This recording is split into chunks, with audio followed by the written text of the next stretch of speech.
China think about all this? I'm joined now by Minister Ma Hui of the Chinese Embassy in London. Thank you for joining us. So the accusation is that you've not been honest or open about what was happening in the early stages of the epidemic in Wuhan.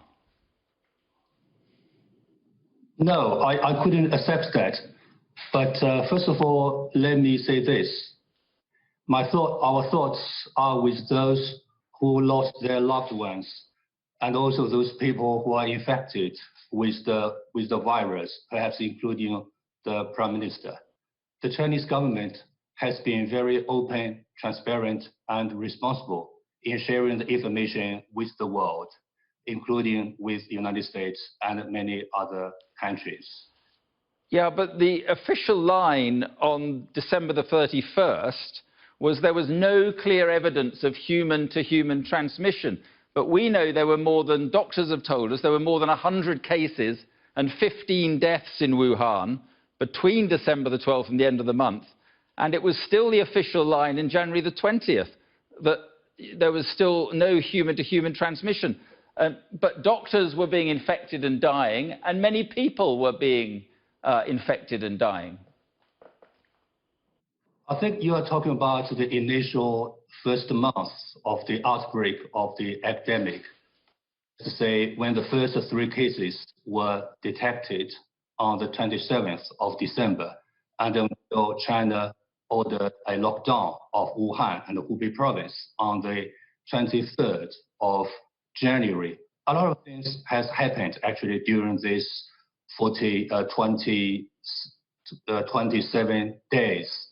And this is a new virus, and we were working very hard to find out what was the virus, because originally the Dr. Zhang Jixian, reported on the 27th of December that 3 cases of pneumonia with unknown causes were spotted. So she reported to the authorities, health authorities, local governments, and local health commission, and the National Health Commission and the CDC of China were working very hard to identify this. What is this virus?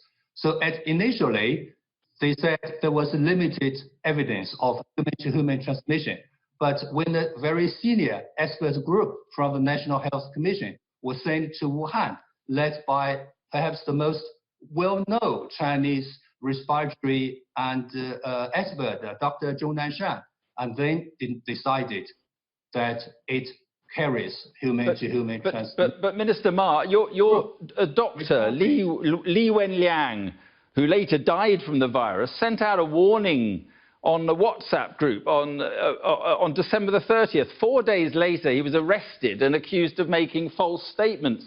But he was right. Why did you arrest him and accuse him of making false statements? He turned out to be right. I'm a little bit surprised that people come back again and again on the case of Dr. Li Wenliang. Let me say this. Dr. Li Wenliang was not a whistleblower.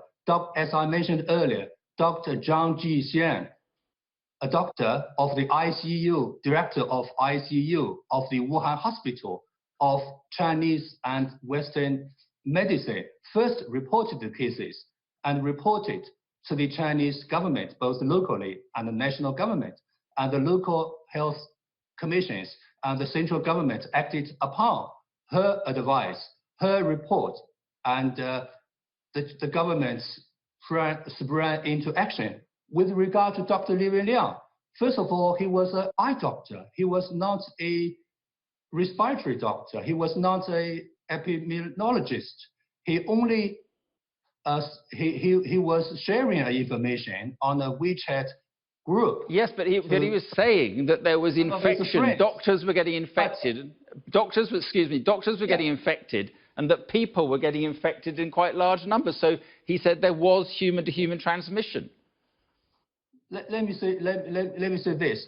At that time, when he was sharing the information in his WeChat group, the government has already taken action. The government was investigating the case to identify what kind of a virus this was. of course, he was not sharing very accurate information. Okay. But with hindsight.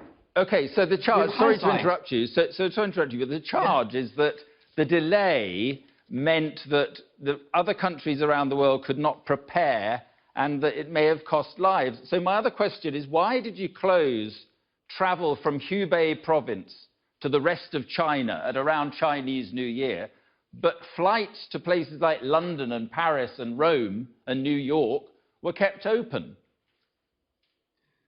Well, perhaps there are two levels of the issue. One is that the Hubei authorities indeed stopped issuing passports for people to travel outside the Hubei province, let alone outside China. So the Chinese government already warned against travel unless it is not essential. So not many people are traveling outside Wuhan or outside Hubei.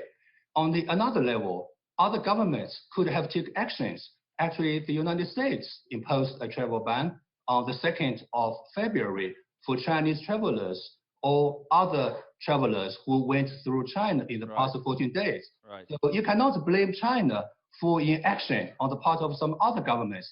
They could have taken some actions like screening Chinese visitors to their countries and determine whether they are infected or not. Okay. So let me ask you this. So yeah, I understand. So let me ask you this. Have you determined exactly where the virus came from? Did it come from a wet market in Wuhan? No, not yet. Originally, it was thought the virus might have come from the wet markets because some of the patients were associated with the market. But it is equally true that some of the patients that doctors saw had no contact with the wet markets. So the exact origin of the virus has not yet been determined yet. So it's possible it came from a virology laboratory in Wuhan. Is that at all possible? That's been mentioned. Not possible. No, I mean, of course, the origin of the virus should be determined by scientists and experts and doctors. So we should leave this issue to the doctors, to the scientists. But overall, but is it possible? Sorry to interrupt you. Is it possible it came from a virology laboratory in Wuhan? You let me finish. If you ask a question, I'll give you an answer. Yeah. Many scientists have published a academic paper saying that the virus was the product of the nature. So they have ruled out the possibility of a virus engineered in the lab, which means the conspiracy theories of a virus originating from a Chinese lab or from a US lab was not founded at this stage. So we better leave this important issue to the science. Okay. It's an important issue. Okay, yeah, absolutely. Now, rather than disseminating misinformation. Yeah, have you closed down, I know you say you've closed down some of the wet markets. Can you guarantee that they will stay closed? Will you stop the wet markets reopening? Let's say this. Let's first talk about the wet markets in Wuhan, the city. As far my information is, the market remain closed and has not yet opened. Whether it will open or not, now it's waiting for government notice. But I can also share you with the information that the Chinese parliament has adopted a decision to ban illegal wildlife trade and also the consumption of the meat of wild animals. So there will be measures to follow up with this decision. So I guess the law enforcement department will enforce that decision and will impose Okay, just finally, illegal wildlife trade. Yeah, just finally, what is the true number of dead in your country? Can you promise the world, can you guarantee the world that the numbers you are giving or have given are your best and honest judgment? Look, don't be cynical. This is an epidemic, and China is a big country, and also there are so many foreign journalists who are digging screws in China. So it's to hide, and the official figures stand at around 3,300 people who died of coronavirus. And we have been very open, transparent, and responsible. And those who say China lied or China gave a wrong figure, they didn't produce any evidence. And the joint missions to China commented that the figures, statistics from the Chinese side are credible. So better rely on the expert advice of the WHO rather than some people making up the figures. Okay. And of course, Ma Hui, I'm sorry. At this very important time, we need to work together. Solidarity is important rather than blaming or spreading disinformation. Okay, Minister Ma Hui, we appreciate your time and we wish all the best to the people of China. Thank you very much. Thank you. Stay safe. Stay strong for the UK. Thank you very much. Thank you.